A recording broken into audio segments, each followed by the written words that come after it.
it's Waddle876 here, and today I am going to be showing you 5 features of Build a Boat for Treasure you may have not known.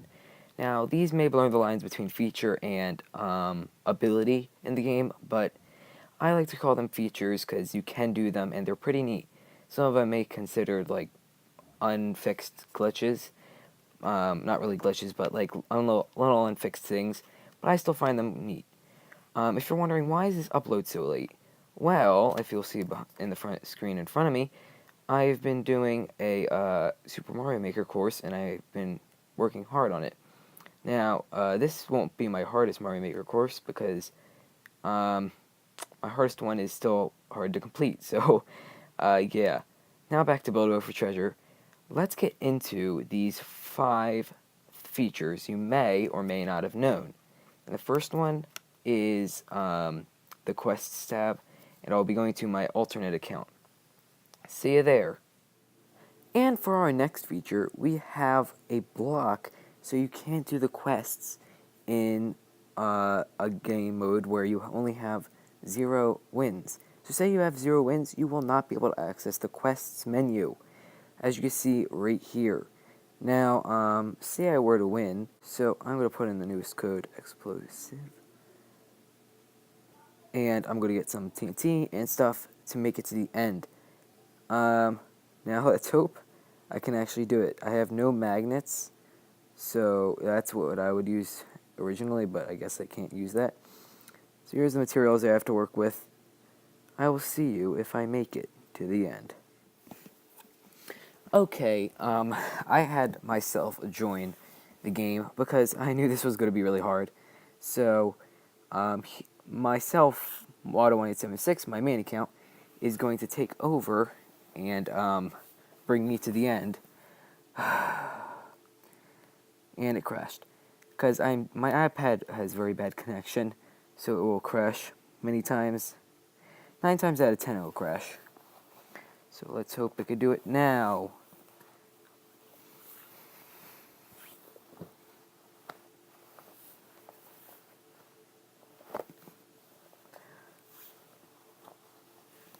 Okay, it worked. So I'm going to join the team, and there we go.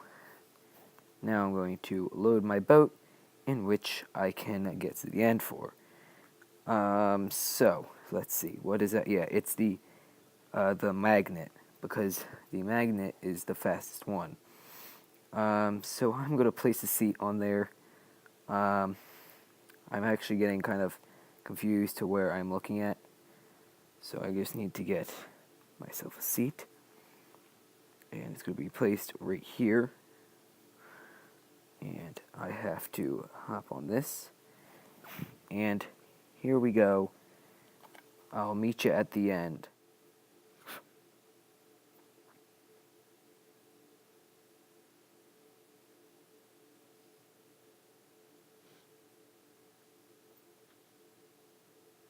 Finally! Okay, so I finally made it to the end, and as you can see, when I click this, I'm going to get my little badge and my 1 gold block, and after you complete 5 of those, you will eventually get the little quests tab. I believe it is 5, and yeah. Okay guys, now it's time to go to the 4th feature in Build a Boat for Treasure. That feature is that blocks stay on the sand dunes at the end. Now, if you don't know what I'm talking about, it's a simple little glitch, or feature, I like to call it.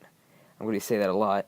And it's where the sand dunes at the end of the beach don't actually stop things from sitting on them. So you know how the beach, things normally break down? Well, on the sand dunes, they don't. Now, this was probably an oversight from the developers, but like I said, I bet you can guess what I'm going to say. It's a feature, correct? You got it, everyone. Yay. So I'm going to attach some blocks to this to show it is going to.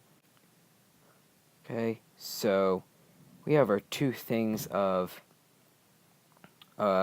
wood, and now I realized how bad of an idea this was to go flying at like 20 million miles an hour to a beach that is literally the size of a stage.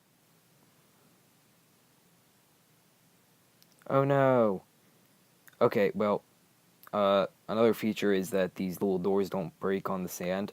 You may have not noticed that, but let's get back to the other one. I'm going to actually do a more stable way, which is going to be the glitch where I put the thing in the back and I do everything like that. Okay guys, something very weird has happened. I just was playing with the expand tool and it seemed to have broke my thing.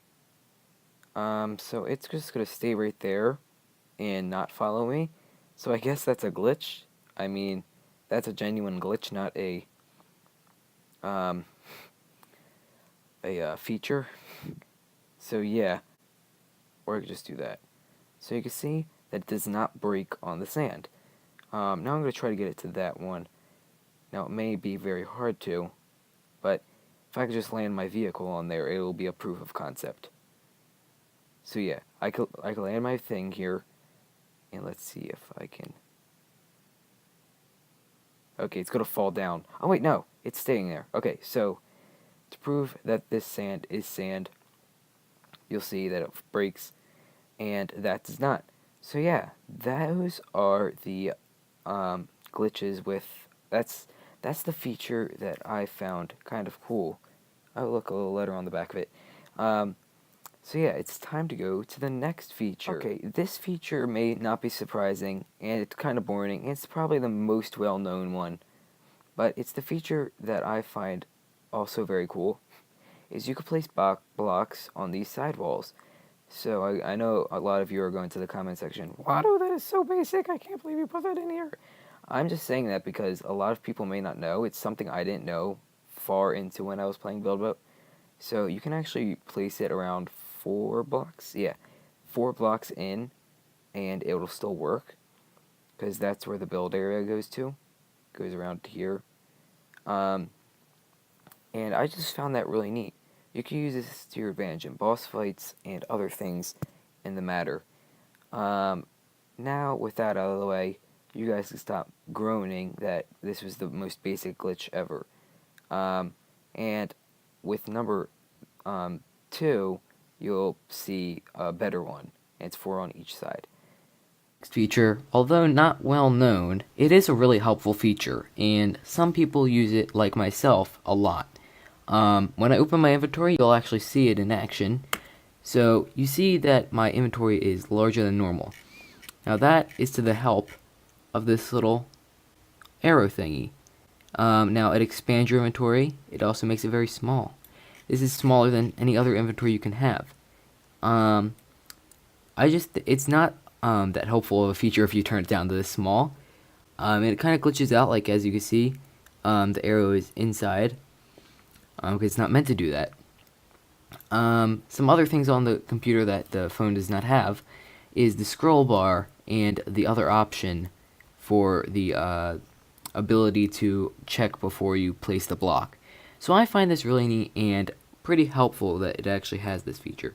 Because say you're doing a relatively big project and you don't feel like scrolling for 10 hours, you can just go, you're right here, you can expand it, and now you can go make your huge project. As you can see, this is obviously the biggest project I've ever done. But yeah, say you had to make a big project and you didn't feel like scrolling for 10 minutes trying to find the item you need to use. So you just expand the inventory. Yet again, it only is for the computer users. So yeah, now it's time for the last. Okay guys, now it's for the last one, and it is probably the most basic to do, but still one of the least known ones from what I have found. I realized when I asked a couple people, I said in stream that nobody knew that this can actually happen. It was actually added to the wiki for Build-A-Boat for Treasure. Now, when you open Paint, this is similar to the last one. You can select any color you want. You see the top bar?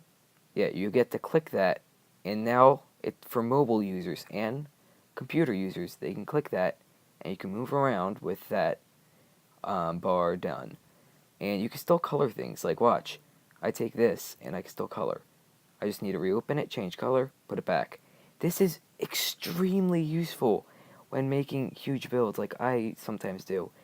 It blocks it from all painting, like the random things you don't want to paint, they have to replace the block, and it's a big hassle. So that is probably one of my most favorite features in Buildable for Treasure. These past two were features. They were added in on purpose. So yeah, I want to give a thank you to all the people who are watching. I will see you in the next video. If you like this, please consider liking. If you want to see more, subscribe. Tell your friends, family, other people you know. See you in the very next video. Have a nice day. Bye.